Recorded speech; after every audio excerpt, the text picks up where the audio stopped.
Tiga sahabat nekat mendaki bukit yang sudah diperingatkan warga.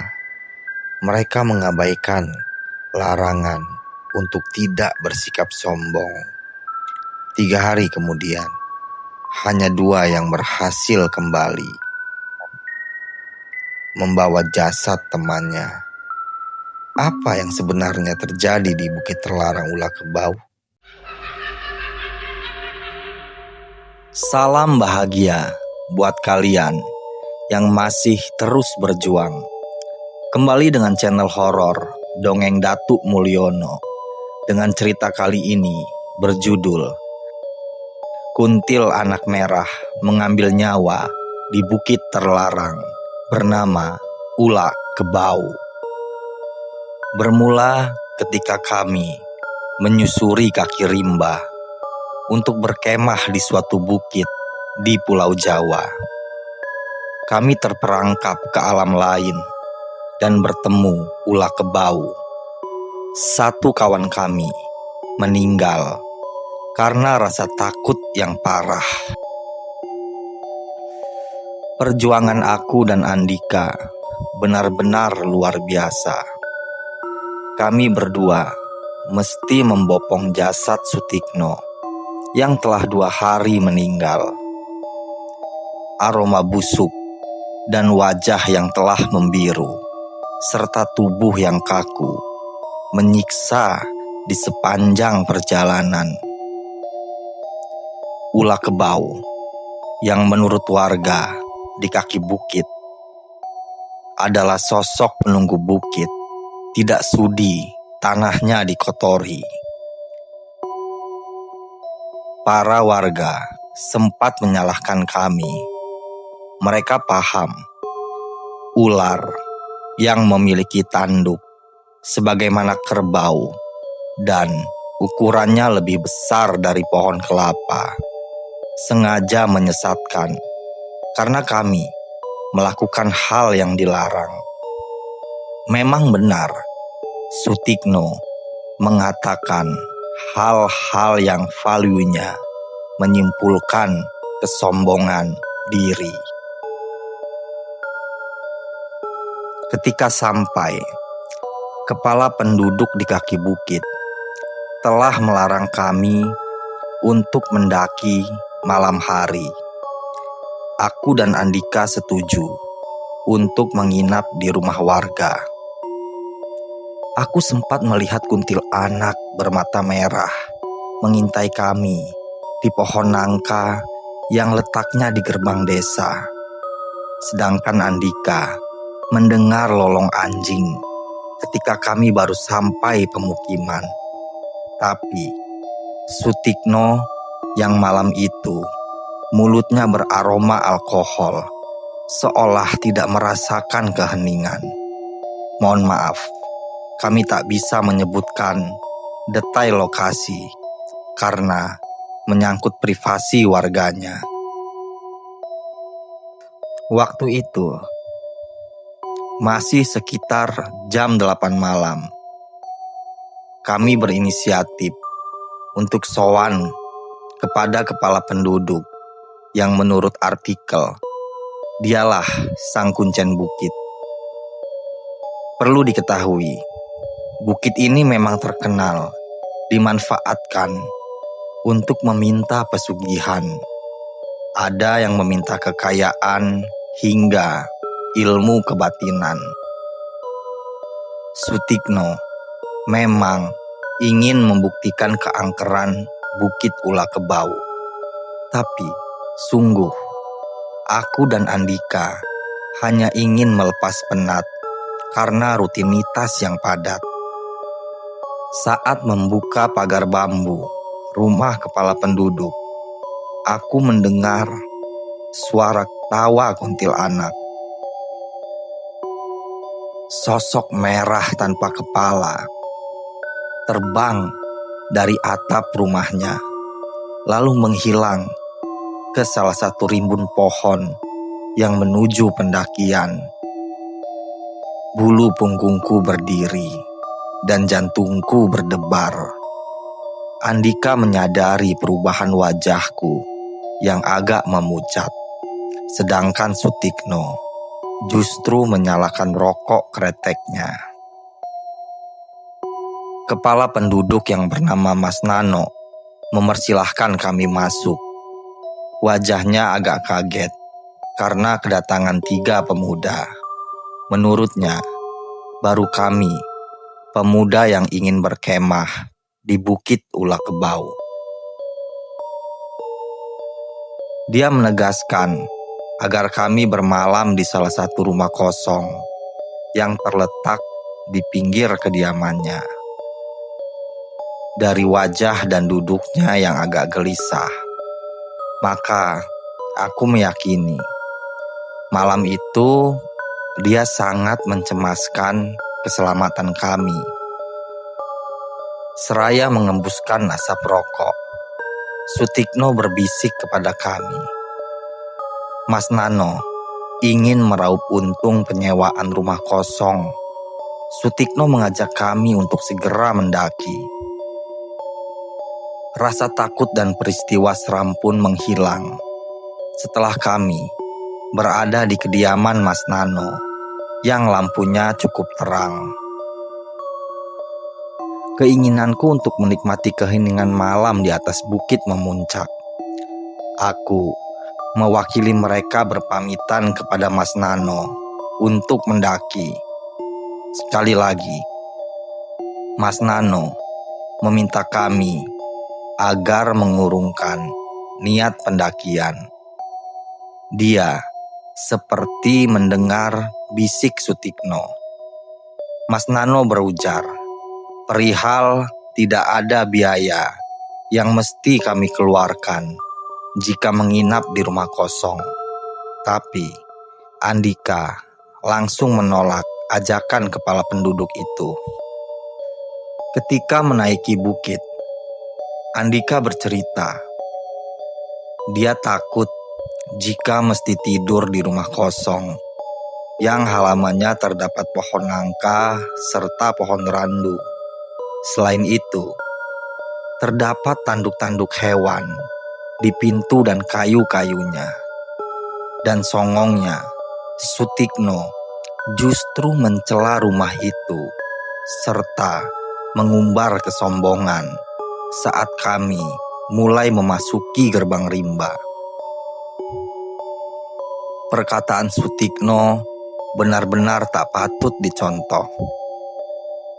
Dia mencela kepala penduduk yang menurutnya sendiri ingin mencari keuntungan. Sambil menenggak vodka, ia berteriak mengata-ngatai kepala penduduk menggunakan embel-embel tai. Kami semua bergidik ngeri karena suara desis dan geraman dari balik semak terdengar. Alang-alang bergerak seperti ada yang melangkah di dalamnya. Tapi pohon-pohon seolah mematung. Andika yang berjalan ke belakang langsung menyalipku ke tengah. Kami tiba di pertigaan. Bodohnya kami, ketika bingung, justru memilih perkataan ngelantur orang mabuk. Sutikno menunjuk jalan kiri, sehingga kami melalui jalanan yang di sampingnya tumbuh rumpun putri malu. Jaket mahalku sampai sobek karena tersangkut di duri ranting putri malu. Sial, umpatku seraya terus berjalan. Aku mulai merasa ada yang tak beres ketika sekali lagi mendengar suara ketawa kuntil anak. Dari atas pohon nangka turun melayang sosok pocong berwajah pucat yang lingkaran matanya berwarna merah. Dia melompat-lompat ke arah kami.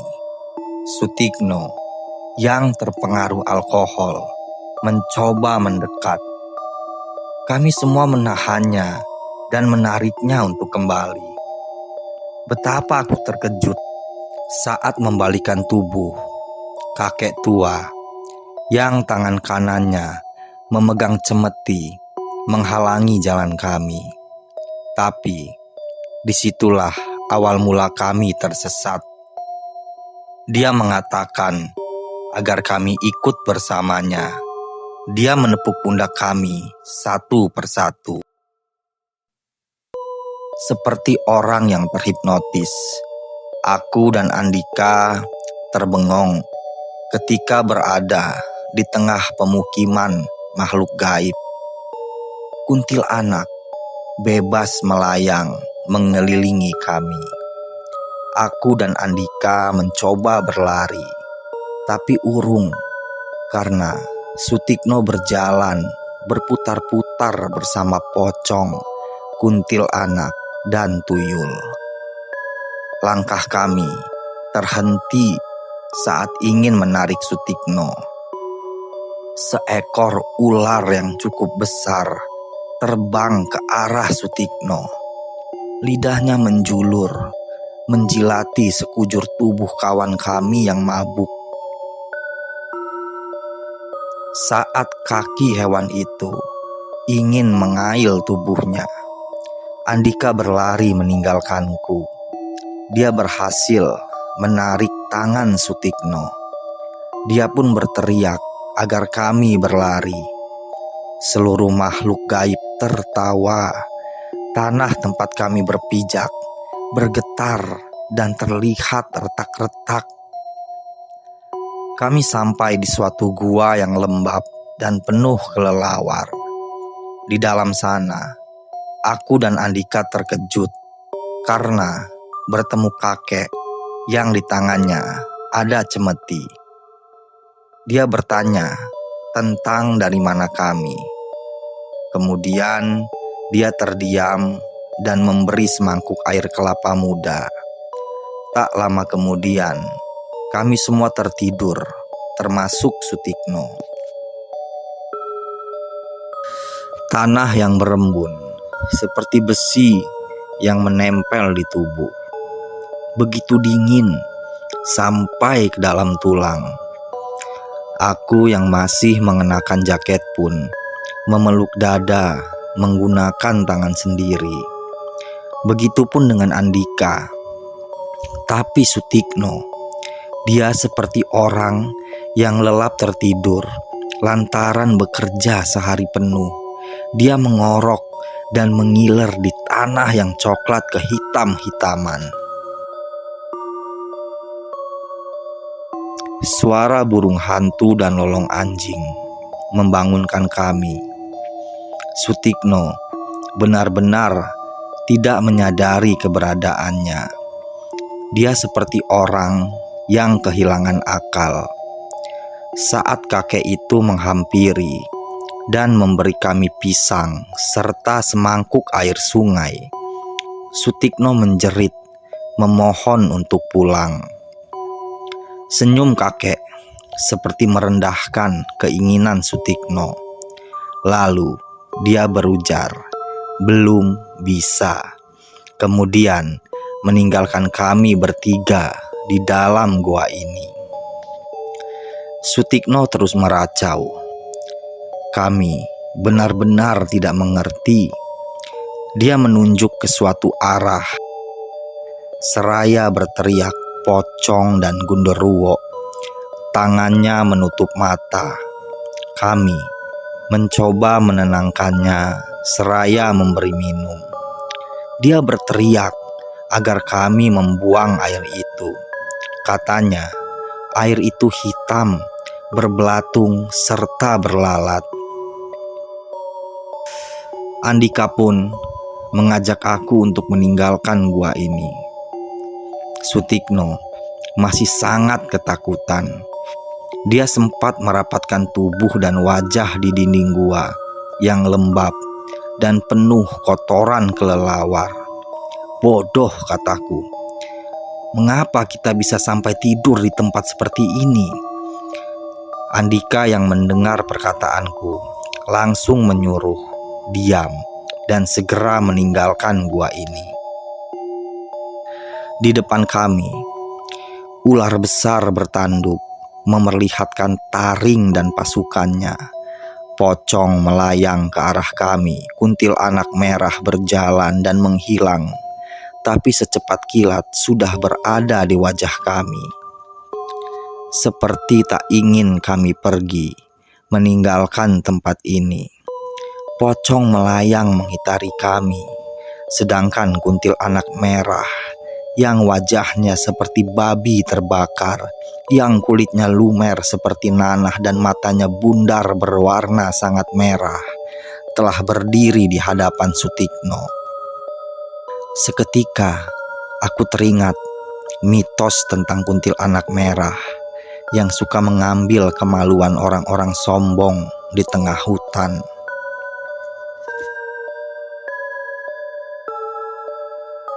Sutikno yang berada di tengah aku dan Andika terjatuh. Ulah kebau mendesis dan terbang ke sana kemari, bagaikan orang yang sedang kegirangan. Entah yang terjadi antara Sutikno dan kuntilanak merah. Aku dan Andika meneteskan air mata ketika suasana malam berubah sepi tanpa angin. Tidak ada bambu atau kayu di daerah ini. Kami dipermainkan makhluk gaib yang laknat.